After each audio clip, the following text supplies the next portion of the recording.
By the late 19th century, European life was splintering. Rapid industrialization was reorganizing society around mechanical efficiency, while a growing counter-movement of artists and thinkers searched for meaning in the unseen. Rudolf Steiner spent his childhood at the exact point where these two environments collided. He was raised in the rural Austrian Alps, surrounded by traditional peasant life, while living in the train station where his father worked as a station master. This friction shaped his ambition to find a conceptual bridge between the cold mechanics of the railway and the organic pulse of the natural world. His formal education focused on mathematics and chemistry at the Vienna Institute of Technology, but he felt this technical training was incomplete without his private, obsessive study of German idealist philosophy. Steiner saw the rigid division between his scientific studies and his philosophical interests as a symptom of a broader cultural crisis. To resolve it, he began designing a new system of knowledge intended to unite the two. That work began in Vienna, a city then serving as a hub for both rigorous scientific inquiry and cultural experimentation. At 22, Steiner was selected for a significant editorial project, Goethe's Natural Scientific Writings. Goethe challenged mechanistic science, proposing plants grow through organic metamorphosis, a continuous transformation of an archetypal form.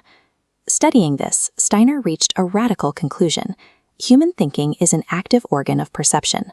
The mind could observe spiritual archetypes just as the eye observes light. This became the bedrock of his worldview. He now had a philosophical justification to investigate the spiritual world with the same exactitude expected in a laboratory. In the early 20th century, Steiner transitioned from theory to practice, founding his own movement, Anthroposophy. He defined it as a spiritual science, asserting that the non-material world was an objective reality that could be measured and applied to human life. To give this idea a physical home, he designed the Goetheanum in Switzerland. The building used organic curves and flowing forms to communicate spiritual ideas directly through aesthetic experience, rather than relying on traditional religious symbols or abstract iconography.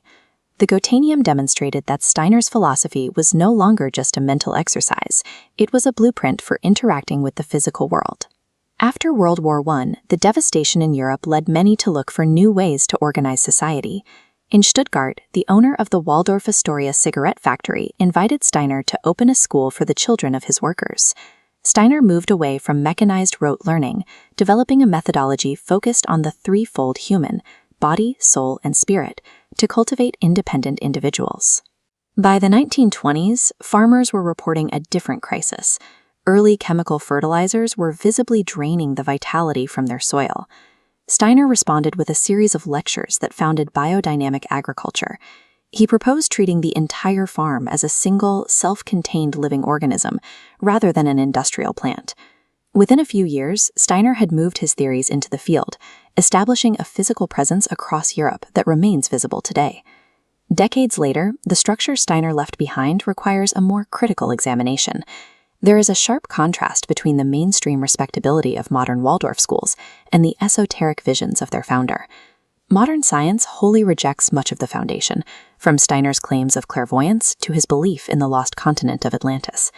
The texts also reveal deep ideological fault lines, containing views on race and human evolution that were built on the colonial biases of his time. Modern anthroposophical organizations have explicitly distanced themselves from these racial theories, emphasizing instead his later defenses of pluralism. These structural flaws force modern followers to separate Steiner's esoteric claims from the practical utility of the schools and farms themselves. This creates a difficult evaluation, a legacy where the practical outputs are widely embraced, but the theoretical inputs remain deeply controversial.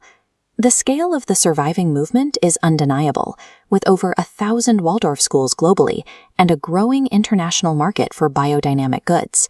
They endure because they offer a holistic reference for nature and champion human freedom in an increasingly mechanized, algorithm-driven world. Rudolf Steiner's lifework remains a study in paradox, a sprawling attempt to reintegrate the human soul into a material world, leaving behind a blueprint that has outlasted its architect. Between 1913 and 1918, The machinery of the Industrial Revolution was repurposed for warfare. Europe was consumed by a mechanical slaughter, with millions of lives fed into a conflict defined by the logic of the assembly line. This total war shattered the traditional structures of European life. The mainstream institutions that had promised progress instead oversaw a continent-wide collapse, causing a profound fracturing of trust in the established order. By the time the armistice was signed, the aftermath left destitute populations standing in breadlines, struggling to survive in the wreckage of a failed social and economic system. The war exposed the limitations of a world viewed as a purely material machine. With the old systems in ruins, a desperate void opened for a philosophy that could address the human spirit that industrialism had marginalized. While the rest of the continent was still defined by conflict, a very different scene was unfolding on a hill in neutral Dornach, Switzerland. Here, a multinational group of volunteers worked peacefully side by side, even as their home countries fought on the front lines. They were constructing the first Goetheanum. This colossal, double-domed temple was built primarily of hand-carved wood, designed as a total work of art, where architecture and sculpture functioned as a single, organic unity. The project was the vision of Rudolf Steiner, an Austrian philosopher and architect. He intended the building to serve as the headquarters for Anthroposophy, a spiritual science that applied the rigor of scientific observation to the spiritual world. Steiner believed that a renewal of architecture could lead to a renewal of culture. The question was whether this isolated wooden project could scale beyond the hill in Dornach to address the needs of a broken world. Steiner designed the Goetheanum to be a laboratory for social change. He argued that spiritual insights were only valuable if they were translated into practical innovations that could stabilize and rebuild society. In 1919, that transition from theory to practice began in Stuttgart, Germany, a major industrial center recovering from the social fallout of the war. Emil Molt, director of the Waldorf Astoria cigarette factory, approached Steiner to establish a school for the children of his factory workers.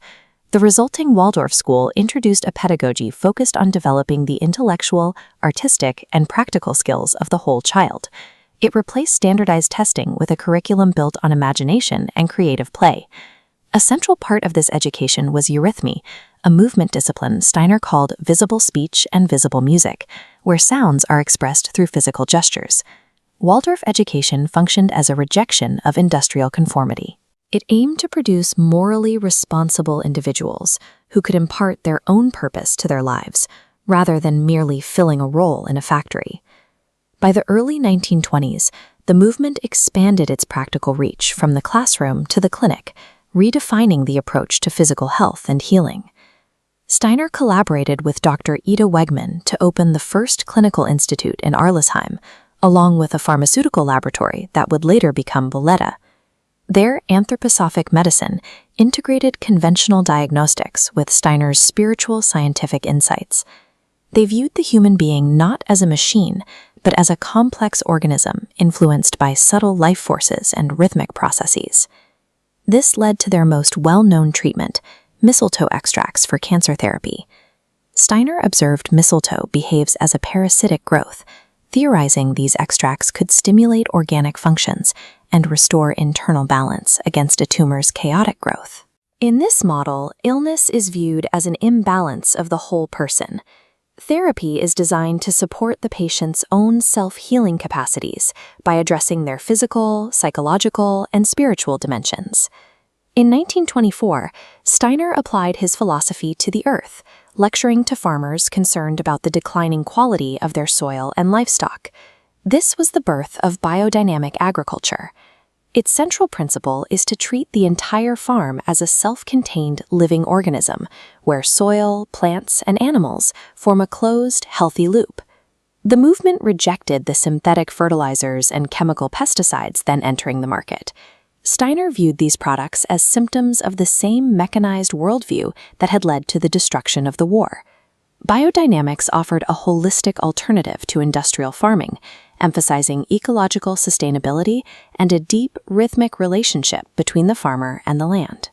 These radical social and scientific claims provoked intense opposition.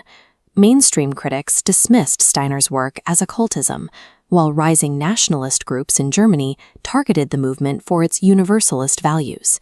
The tension culminated on New Year's Eve 1922, when a massive fire broke out at the headquarters. Under suspicion of arson, the temple was consumed. The first Goetheanum, the physical center of Steiner's lifework and the artistic pride of the community, was reduced to ash. At the time, the destruction of the building appeared to be a terminal blow. It seemed that the movement's idealistic vision had been physically erased from the world. However, the fire demonstrated the difference between a structure and a philosophy. While the wood was gone, the practical systems that had been developed within the building had already spread beyond Dornach. Steiner immediately began work on a replacement. The second Goetheanum was built on the same site, but this time poured from concrete, a sculptural, monolithic structure that stands today.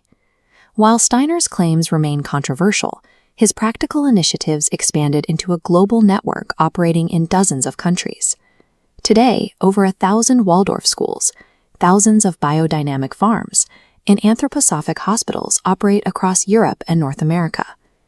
The fire of 1922 showed that a building is temporary, but a worldview is not.